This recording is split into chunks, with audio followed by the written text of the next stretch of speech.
Hello and welcome to another fabulous day of art. Today is the second lesson of the year for my second grade friends. Hello, welcome back everybody. Last time you were in here, we were learning about what is a still life. We learned the definition of a still life, right? That is a picture or painting where you're seeing a work of art. It's a bowl of fruit or maybe a beautiful vase of flowers, but it's objects. It's a picture of objects, not people. So that would be a still life. Something that's still, in the picture. Just an object, all right? A lot of different famous still lives in the world. You have a lot of artists who'll make pictures of books, or, even in the past people have made pictures of skulls called memento mori, very interesting, right? But many different kinds of still lives in the world, okay? So that'd be a picture of an object. Today, we're going to be focusing on what is a landscape. You might be saying, Mrs. O'Neill, what is a landscape? I will tell you, friend. I will tell you today. All right, so a landscape, our vocab word, one of our big vocab words of the day, landscape. What I love about this vocab word is it does have what it's about in the name.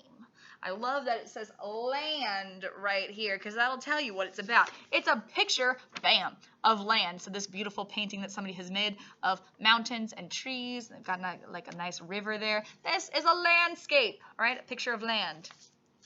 Bam, another landscape, a picture of land. This looks like some nice farmland here with some trees, a nice road going through it. All right, a landscape. Bam. Another landscape, more land, more trees, water, mountains. A lot of people like to put mountains in there. It doesn't have to have mountains, but a lot of people like to put mountains in there. And they're landscapes, lots of trees, lots of hills, that kind of thing, all right? You get the idea.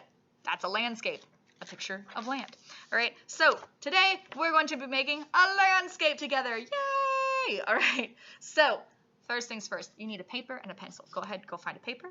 Go find a pencil, okay? Meanwhile, I'm going to be using this box that I've drawn on my whiteboard as my paper, all right? This is going to be my pencil for today.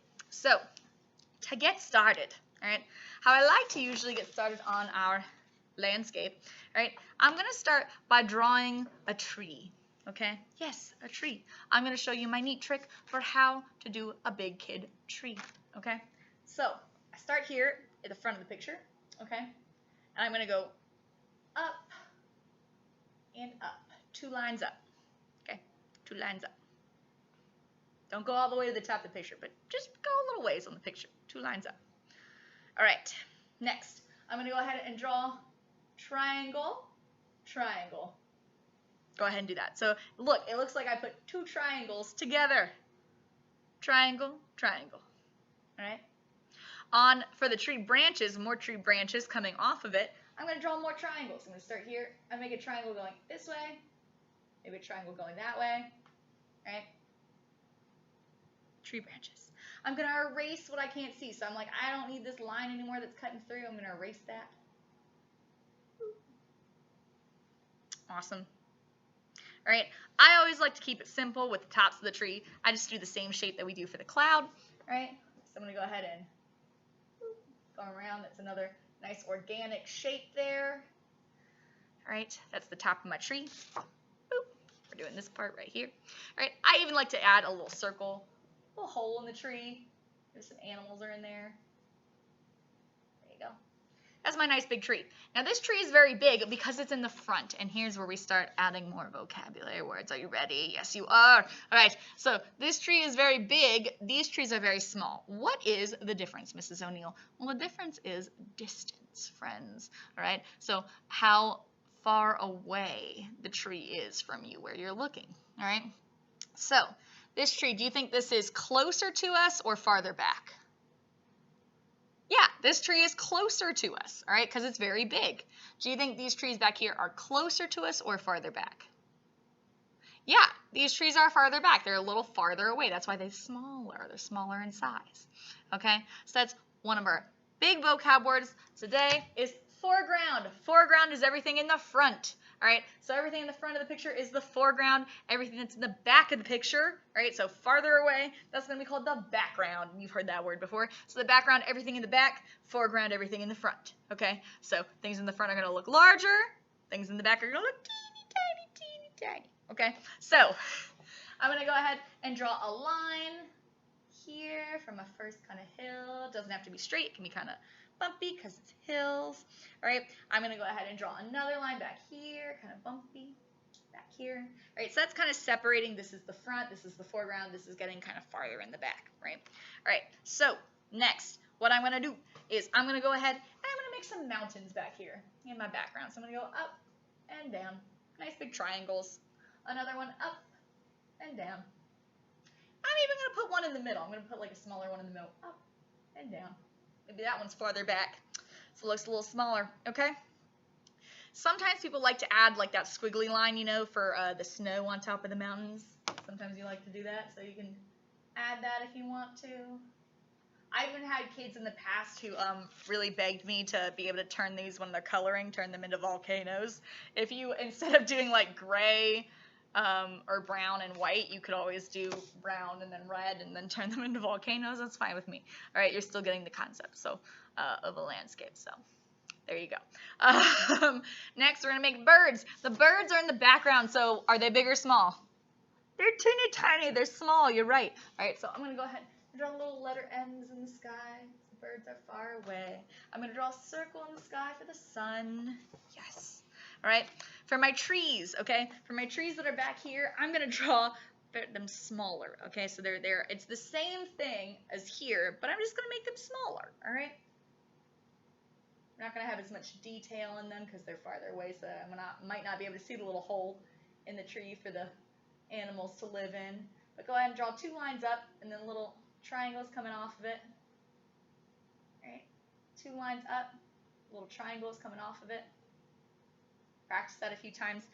Like I said, this just takes practice. Being able to draw this just takes practice, so just do it as many times as you need to get something that you like. All right. Next, I'm going to add that little cloud shape on top for the green part of the leaves up there. Boop. There you go. All right, I'm going to add another organic shape. All right, so organic shape is kind of like a blob, and this is going to be my nice little lake back there. Beautiful. All right, I'm also going to add some flowers. I'm going to add my flowers in the foreground, so that's the front, so they look a little bit bigger so I can see them a little bit better. Here's some different ways you can draw some flowers. So maybe I want to say, oh, line with a little U and a zigzag line, and that's a beautiful tulip. Boop. Maybe you want to do the kind of flower that's a circle with a little cloud shape around it. That's fine. This one's a really pretty one. Watch this one.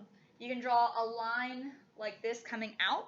You can draw little dots around it, little circles, and that looks like a beautiful flower, right? You might add some leaves to that. Beautiful. All right, so add some flowers to your landscape. You might, if you're the kind of person like me who might save their artwork and then maybe you take it out later and you're like, I forget what our vocab word, what do I call this again? You might want to write the word landscape on there.